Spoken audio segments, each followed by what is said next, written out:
Good morning, students. I am Mahesh Kumar. I am here to teach you English, and today I will discuss the topic, very important topic, the sentence. जैसा कि आप लोग यहाँ पर देख पा रहे हैं, ये टॉपिक जो है वो क्लास 6 से लेकर 6 to 10 based on CBSE and NCERT।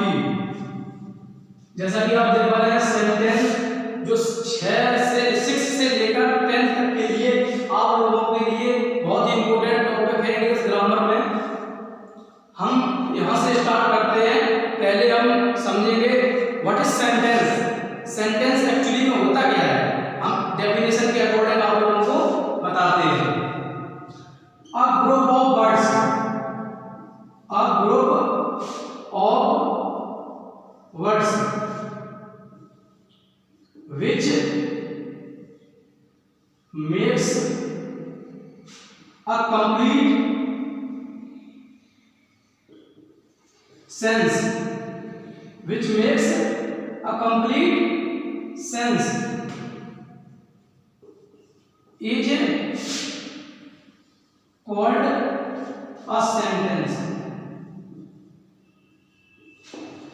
A group of words which makes a complete sense is called sentence.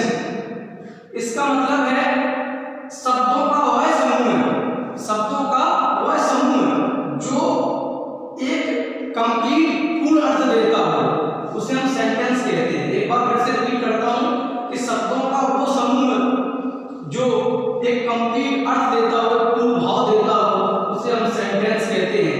According two example हम लोग समझेंगे, जैसे कि हमने लिख दिया blue the sky is, blue the sky is. जैसा कि आप लोग यहाँ पर एक सेंटेंस देख पा रहे हैं, ब्लू द स्काई इज। अब ग्रुप ऑफ वर्ड्स हम यहाँ तक देखते हैं, आप ग्रुप ऑफ वर्ड्स। जैसा कि हमने देखा आप ग्रुप ऑफ वर्ड्स, इसका मतलब होता है शब्दों का वह समूह जो एक से अधिक शब्द कंटेन करता हो, शब्दों का वह समूह जो एक से अधिक शब्द कंटेन करता हो। ब्लू द स्काई, यहाँ पर देयर आर 4 वर्ड्स। बच्चों आप लोग देख पा रहे हैं यहाँ पर 4 शब्द हैं। तो क्या हम इसे सेंटेंस कहेंगे? क्या हम इसे सेंटेंस कहेंगे? आप आगे की लाइन पढ़ते हैं डेफिनेशन में, which makes a complete sense, which makes a complete sense, जो पूर्ण अर्थ देता है। अब हम देखेंगे कि क्या ये पूर्ण अर्थ दे रहा है। ब्लू द स्काई, हम लोगों ने कहीं देखा है, अभी तक कहीं पढ़ा हो कि ब्लू जो है वो स्काई है, हम लोगों ने पढ़ा है the sky is blue, the sky is blue, हम लोगों ने पढ़ा है the sky blue, the sky blue. मतलब इसका मीन्स क्या है कि जो आसमान है वो नीला है। कैसा है? आसमान जो है वो नीला है, तो इसका मतलब ये ही पूर्ण अर्थ दे रहा है।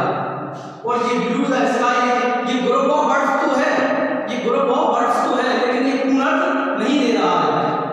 द स्काई इज ब्लू, यहाँ पर भी 4 वर्ड्स है, देयर आर 4 वर्ड्स जो कि यहाँ पर एक पूर्ण अर्थ दे रहे हैं। फॉर एग्जांपल्स के अकॉर्डिंग समझेंगे,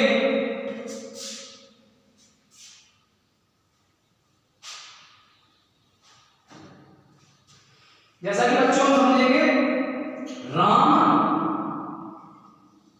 is reading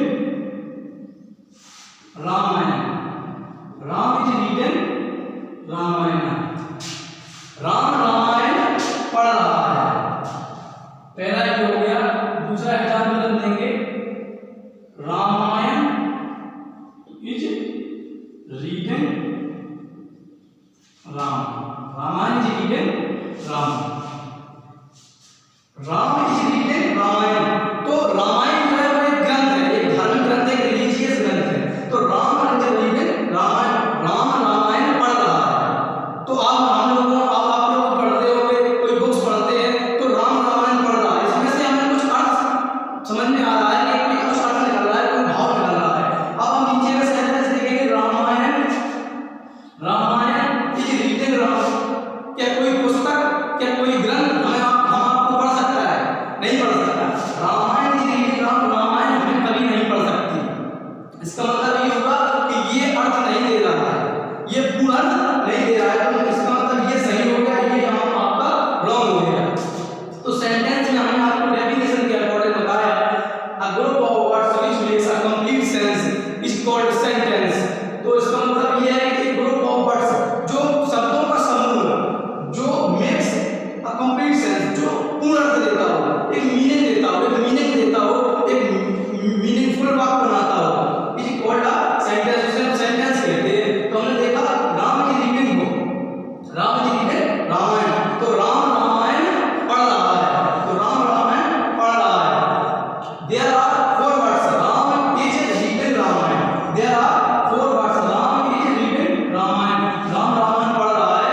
is singing a song, singing a song. उसके बाद हम समझेंगे song a singing Meera, song is singing, song a singing Meera is, Meera is singing a song, Meera एक गीत गा रही है, मीरा एक गीत गा रही है। तो यहाँ पर Meera is singing a song, तो यहाँ पर 5 शब्द हम लोगों को दिखाई दे रहे हैं। तो यहाँ पर एक बात तो यहाँ पर प्रूव हो गई कि अगरों को वर्ड्स मतलब यहाँ पर शब्दों का समूह है, यहाँ पर शब्दों का समूह है। अब हम लोगों को दे रहा है क्या, वो एक कंप्लीट सेंस दे रहा है, क्या ये वो एक मीनिंगफुल वाक्य है। तो Meera is singing a song, Meera गीत गा रही है। हम लोग हम आप भी गीत गाते हैं, हम आप भी गीत सुनते हैं, कई सेंटेंसेस हम दिन भर बोलते हैं, यहाँ से वहाँ तक गाते रहते हैं। तो मीरा एक सॉन्ग गाती है, तो मीरा क्या यहाँ पर गीत गा रही है, मीरा एक गीत जो लड़की है करता है सब्जेक्ट है, वो एक गीत गा रही है। तो एक्चुअली में मीरा गीत गा सकती है, मगर song a singing is Meera है, इस सेंटेंस का कोई अर्थ नहीं निकल रहा।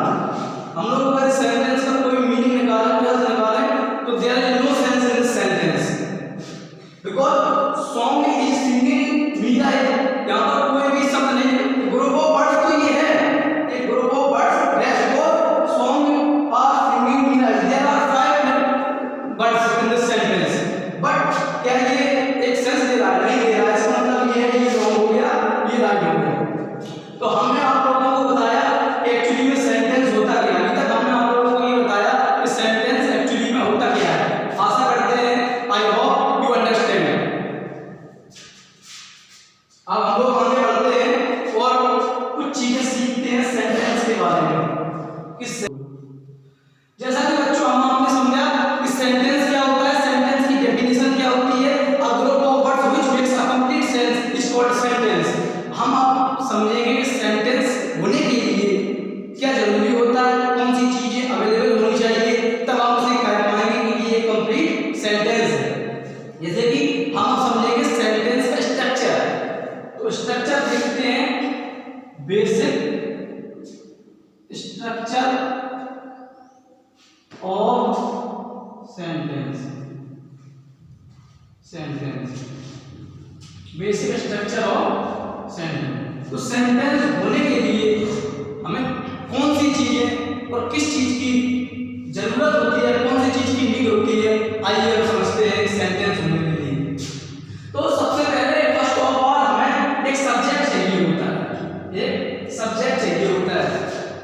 उसके बाद हमें एक वर्ब चाहिए होती है, उसके बाद हमें किस चीज की नीड होती है, वर्ब की नीड होती है। उसके बाद हमें एक ऑब्जेक्ट चाहिए होता है,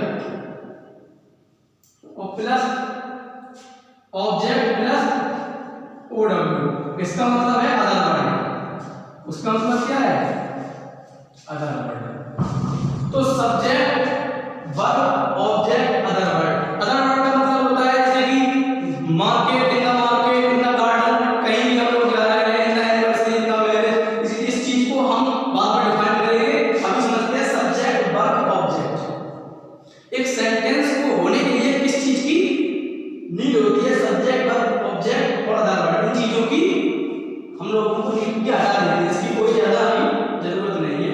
इतना समझें कि 3 चीजों में जो हम सेंटेंस को कंप्लीट कर सकते हैं। एक एग्जांपल के वर्ड में आपको बताना चाहता हूं, राम इज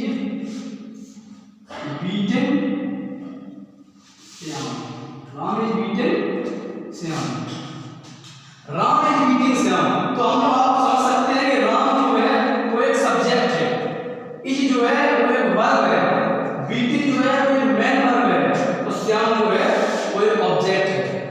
अब हम लोगों को अभी तक ये मालूम नहीं है कि एक्चुअली में सब्जेक्ट क्या है, वर्ब क्या है और ऑब्जेक्ट क्या है।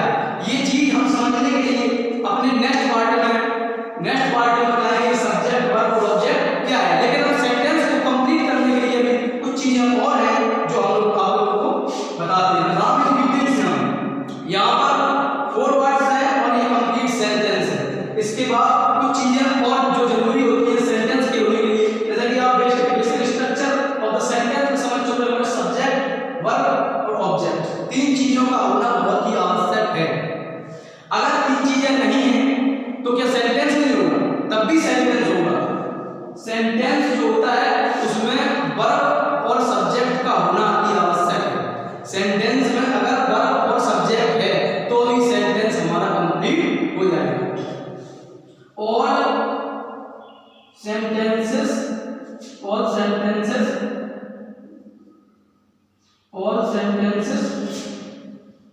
Need a subject and a verb। all sentences, जैसा कि आप यहाँ पर लिखा देख पा रहे हैं, all sentences need a subject and verb। एक सेंटेंस होने के लिए सब्जेक्ट और वर्ब की बहुत जरूरत होती है, बहुत नीड होती है। इसके बिना सेंटेंस नहीं हो सकता और इसके बिना 2 चीजों अगर हो तो हम सेंटेंस कंप्लीट कर सकते हैं। देखते हैं कैसे। जैसे कि मैं एग्जांपल देता हूं आपको, एक एग्जांपल के अकॉर्डिंग समझेंगे आप। ही laughs, वह हंसता है। ये प्रेजेंट इंडेफिनिट का एक सेंटेंस है जो कि हम आपको टेंस चैप्टर पढ़ाएंगे तो हम आपको बताएंगे कि टेंस क्या होता है, टेंस के प्रकार कितने होते हैं, ये बहुत जरूरी है सीखने के लिए। वह हंसता है, ही laughs, तो इसका मतलब यहाँ पर सब्जेक्ट भी है और यहाँ पर वर्ब भी है। वर्ब जो होती है, जो हम आपको बताएंगे कि वर्ब कितने प्रकार की होती है, कौन कौन सी वर्ब होती है। वैसे अभी एक वर्ब होती है, एक मेन वर्ब होती है। अगर वर्ब है उसी को हम मेन वर्ब कहेंगे और उसमें लिंकिंग और ऑक्सिलरी वर्ब नहीं है। ही laughs, वह हंसता है। तो आप लोग यहाँ पर समझ पा रहे हैं, वह हंसता है मतलब यहाँ पर 2 शब्द हैं और ये कंप्लीट सेंटेंस है, क्योंकि वह हंसता है, हम हंसते हैं, आप हंसते हैं, कोई भी हंस सकता है। हंसना कोई बड़ी बात नहीं है, हंसना बहुत जरूरी है। ही laughs, वह हंसता है, यहाँ पर ये कंप्लीट सेंटेंस है और इसमें वर्ब, कोई सब्जेक्ट और वर्ब है, यहाँ पर ऑब्जेक्ट नहीं है। There is no object in this sentence, फिर भी सेंटेंस कंप्लीट हो चुका है, क्योंकि ये बात जो मैंने दिखाई है यहाँ पर, all sentences need a subject and verb.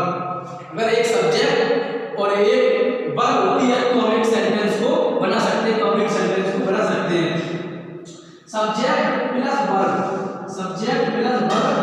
Is equal to a complete sentence. Subject plus verb, इस चीज के लिखने का अर्थ ये है, इस चीज का मतलब ये है कि subject plus verb is equal to a complete sentence. अगर एक सब्जेक्ट और हमारे पास वर्ब है तो हम एक कंप्लीट सेंटेंस बना सकते हैं, इसमें कोई दो राय नहीं है। स्टूडेंट्स, जैसा कि हमने अभी तक समझा कि सेंटेंस क्या होता है, सेंटेंस का यूज कहाँ होता है, सेंटेंस का बेसिक स्ट्रक्चर क्या है। अब हम लोग कुछ इंपॉर्टेंट जो बातें हैं सेंटेंस के बारे में वो हम समझेंगे, जिसे आप लोगों को नोट करना है, उसके नोट्स बनाने हैं।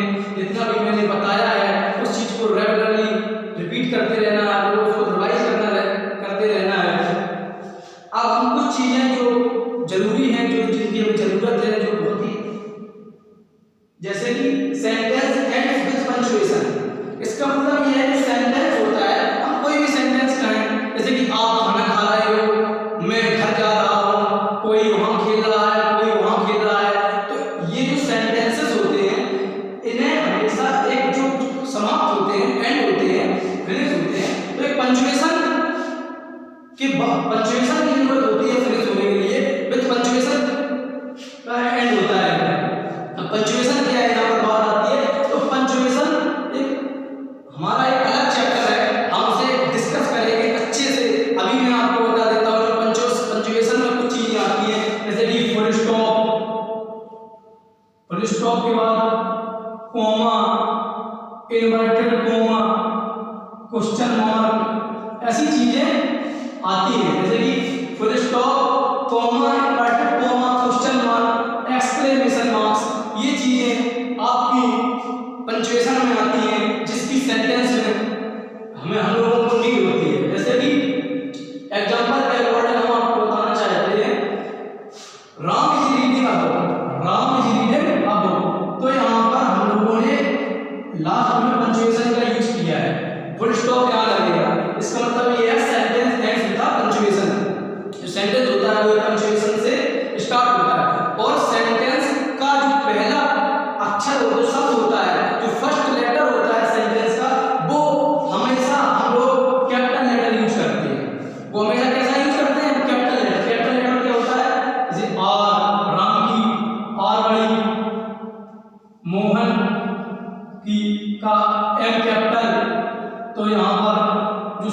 होता है उसका जो पहला जो हमारा सब्जेक्ट होता है उसका नाम, जैसे कोई कोई नाम है या आई है, ही है और दे है, वी है, तो उनका हम जो यूज करते हैं वो एक कैपिटल लेटर में करते हैं।